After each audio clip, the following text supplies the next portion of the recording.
Good day, everyone. Today, our group will present to you a comparative study on the effects of globalizations between one developing country and one developed country. So we choose the Japan as a developed country while the Philippines as a developing country. So we will examine the globalization's impact on four major aspects like the economy, governance, culture, and peace. So the globalization's differential impacts on Japan as a developed country and the Philippines as a developing country. So, globalization profoundly affects nations, though its impact vary significantly between developed and developing countries. So, this report compares the effect of globalizations on Japan, a highly industrialized developed nation, and the Philippines as a lower middle income developing country. So this comparison highlights their divergent and convergent experiences across economic, governance, cultural, and peace or security dimensions. So, the globalization's impacts are evident when comparing Japan, a developed nation, and the Philippines as a developing country. So, these both experience globalization across economic, governance, cultural, and peace or security dimensions with both divergent and convergent experiences. Though the Japan leverages its economic power, while the Philippines integrate but faces inequality. But both adapt governance and security in an interconnected world. Japan, with its advanced economy and soft power, and the Philippines, with its service sector growth and diaspora, offer a, offer a clear contrast for analyzing globalization's mixed effects. So in Japan, a developed nation with a strong economy and cultural influence, and the Philippines, a developing nation with a growing service sector and large diaspora, provide a clear contrast for analyzing the mixed effects of globalizations. So the Japan has capitalized on globalizations to enhance its economic and cultural presence, while the Philippines leverages its service sector and overseas workforce for economic growth but also faces challenges related to labor and economic inequality. So, the next reporter will dig deeper about our discussion for today. Globalization has driven increased trade, foreign investment, and cultural exchange in both nations. Globalization has facilitated greater trade, foreign investment, and cultural exchange between Japan and other nations. Japan has leveraged it for high-tech exports and cultural influence like anime, brands, but faces challenges like an aging population and market dependence. The Philippines has seen growth in BPO and remittances leading to cultural hybridization, yet struggles with governance issues, brain drain, and vulnerability to external economic shocks. The Philippines makes money for its call center industry and Filipinos working overseas sending money home. This economic activity results in blending of Filipino culture of foreign influences. However, the country continues to struggle with problems in its government like corruption. Many educated Filipinos leave to find better jobs in other countries, leading to a loss of talent. Also, the Philippines economy is vulnerable to economic problems in other parts of the world. The study reveals that globalization's benefit and challenges are heavily influenced by a nation existing economic structure, institutional strength, and socio-cultural context. So now let's talk about the economy of Japan and Philippines. So as we can see in the bar graph, Japan has a very high GDP per person, which means people there earn a lot more compared to the Philippines. This is because Japan's economy is strong in industries like cars and electronics. However, Japan also faces challenges such as an aging population, fewer workers, and the need to bring in skilled worker from other countries. So since Japan trades a lot globally, its economy is also sensitive to changes in world events. Now, let, let's proceed to the Philippines economy. So looking at the bar graph again, we see that the Philippines has a much lower per person compared to Japan. So this shows that the average income here is smaller. So the Philippines economy grows through BPO jobs, tourisms, and remittance from Filipino working abroad.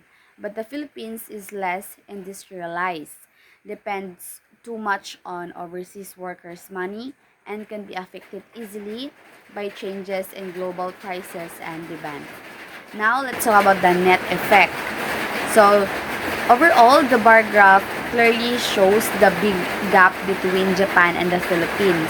So Japan's income per person is much higher, showing its strong industrial economy. So on the other hand, Philippines is still behind because it relies more on services and remittances. So this means Japan is more stable, while the Philippines is more vulnerable when the world's economy changes. So bright morning once again. In continuation, the Japan governance and the Philippine governance. First is the Japan. Japan possesses robust institution, stable rule of law, and a predictable regulatory environment, which globalization reinforces through participation in trade agreements and standard setting. Its a strong capacity enables effective negotiation and implementation of global norms. Japan possesses robust institutions, a stable rule of law, and a predictable regulatory environment. Its democratic foundation, characterized by free and fair elections and full civil rights, position as a stable democracy in Asia. Globalization reinforces this stability through Japan's active participation in trade agreements and standard setting initiatives. This strong capacity allows Japan to effectively negotiate and implement global norms, contributing to international frameworks that promote democratic resilience and economic standards. So, despite facing the challenges of Japan, the Japan government has implemented policies to address democratic shifts, such as restoring fertility rates and increasing elderly participation in society. Japan also shares its expertise on aging societies through global cooperation, serving as a model for other nations. So, Philippines exhibits mixed governance capacity, contending with corruption, political patronage, and bureaucratic inefficiencies. Globalization pressure is to harmonize standards and improve transparency to attract investment with external influences, pushing for reforms often hindered by internal political landscapes. The Philippines exhibits mixed governance capacity, contending with significant issues such as corruption, political patronage, and bureaucratic inefficiencies. Political corruption has long undermined public trust, economic growth, and the effective management of resources, impacting essential services and infrastructure. The best example of political corruption is the Ghost Project or the flood control of the Philippines. So, globalization pressures the Philippines to harmonize standards and improve transparency to attract international investment. External influences, including global aid and initiatives for democratic reform, push for improvements in governance. So the World Bank supports the Philippines' anti-corruption agenda, advocating for greater accountability and transparency. The Philippines has also reaffirmed its commitment to the rule of law against corruption and implemented to measure and enhance transparency. So the net effect of Japan governance and Philippines governance. The Japan governance including the aging population, global cooperation and stable institution, while the Philippine governance the corruption, global aid and democratic reforms. So the net effect or the globalization acts as a catalyst for regulatory reform in both Japan governance and Philippine governance. But Japan's strong institutional capacity allows proactive engagement, while the Philippines' outcomes are constrained by existing governance challenges. So the Japan has strong institutional capacity, allows it to proactively engage with and benefit from global integration, reinforcing its governance and enabling effective adaptation to internal challenges, like its aging population. But in the Philippines, outcomes are significantly constrained by existing governance challenges, including pervasive corruption and bureaucratic inefficiencies, while the globalization exerts pressure for improvements and external support is available. Internal political landscape often impede the full realization of these reforms, leading to a more challenging and slower path toward enhanced governance.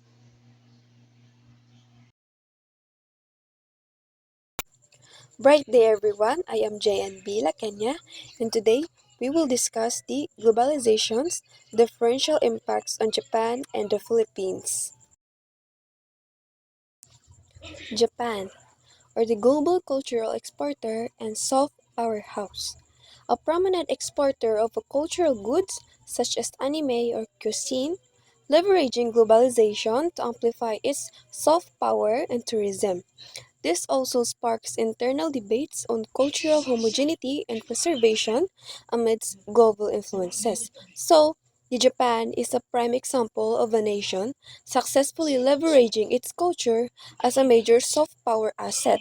Soft power asset, or let's simply put, is the ability of a country to influence others through attraction and appeal rather than coercion or the hard power. So, let's discuss the soft power and economic engine. So, the Japanese cultural goods like anime, for example, Attack on Titan, Studio Ghibli films, manga, video games, and cuisine such as sushi and ramen are globally dominant. This cultural export not only brings in massive revenue but also creates a positive image and global interest in Japan, which directly boosts tourism and its global standing. For example, a college student who starts watching anime might eventually decide to take a Japanese language class or travel to Tokyo or buy Japanese products. So let's also discuss the homogeneity versus the preservation debate. So because Japan has historically been very homogeneous and its culture is so popular globally, there's an internal tension. How much global influences, such as Western fashion or the fast foods, should be allowed before it dilutes core Japanese traditions? Debates arise around cultural preservation, protecting traditional arts, language, and social structures from being overwhelmed by global trends. Characterized by profound cultural hybridity from Western and Asian influences, with English proficiency aiding global integration, overseas Filipino workers or OFWs disseminate Filipino culture abroad while introducing new global elements back home, leading to rapid, sometimes disruptive, and cultural change. So the Philippines is defined by its profound cultural hybridity, meaning its national identity is a blend of various local and foreign elements, primarily due to centuries of colonization and ongoing migration. So let's discuss the profound hybridity first.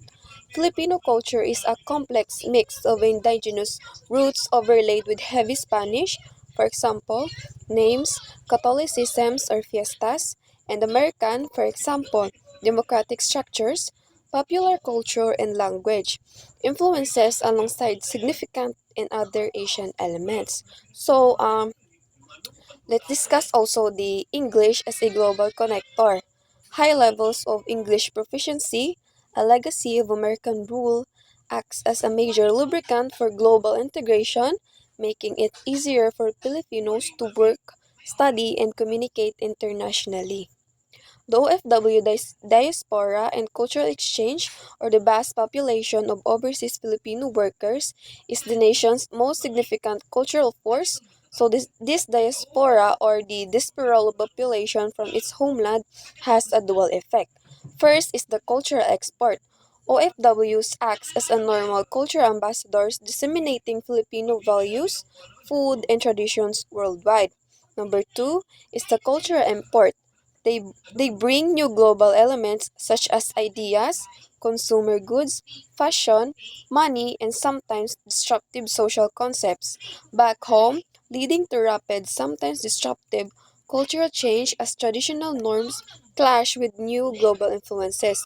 So, for example, a Filipino working in Dubai or Canada sends back money or in remittances, which drives local consumers' culture but also bring back new perspectives on gender roles or individualism, challenging traditional or family-centric values. Both countries experience significant cultural impacts. Japan primarily as a cultural exporter, managing preservation, and the Philippines as both an importer and exporter through migration and hybridity. So, the Japan, or the exporter, primarily a net exporter of cultural goods, its main challenge is managing preservation, ensuring code traditional culture isn't lost while its popular culture is globalized. The impact is largely managed from a position of economic strength and cultural appearance, or the software. So, the Philippines, or the hybrid exporter or importer, functions simultaneously as a massive cultural importer or absorbing influences and a significant exporter via its diaspora. Its main challenge is managing hybridity and rapid change driven by migration and historical colonization, or the cultural impact is often disruptive and fundamentally shapes its identity or hybridity and economic or remittances. Well, sa peace and security, ang Japan is generally stable domestically, but globalization introduces complex sa geopolitical tensions, trade wars, and regional challenges, and reliance on security sea lanes.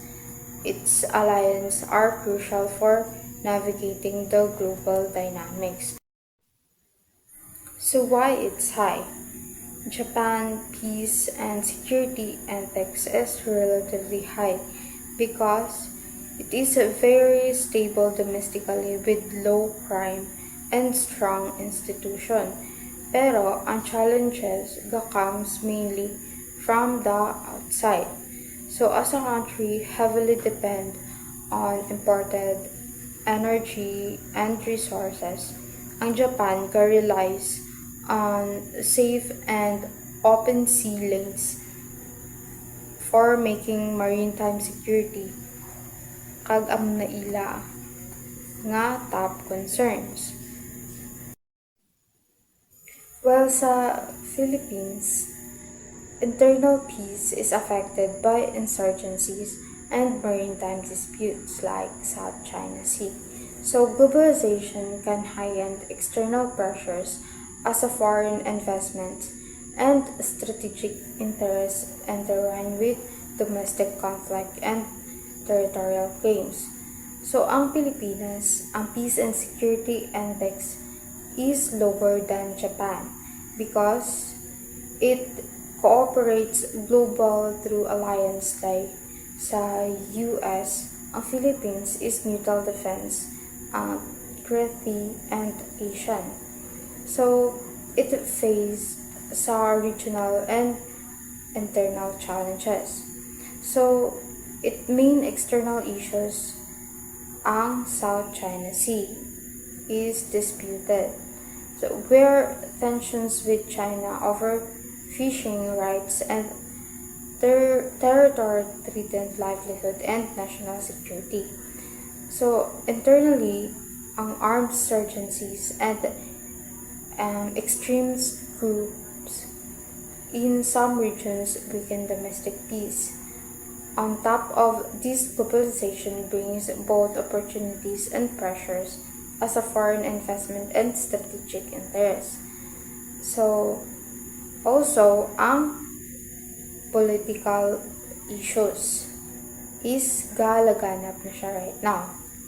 Isa pa gid na sa nga lower ang Philippines tungod pa gid sa governance. So the country is also high sa vulnerable sa nature disasters like typhoons, which can drain resources and stability. Altogether, these factors make the Philippines more exposed to risk compared to Japan, whose challenges are mainly external rather than internal. So in short, Japan is very stable at home, but most manage outside pressures from global trade and regional conflicts, while the Philippines is still stable but has more domestic and external vulnerabilities like sa territorial disputes and natural disaster, and also sa political issues.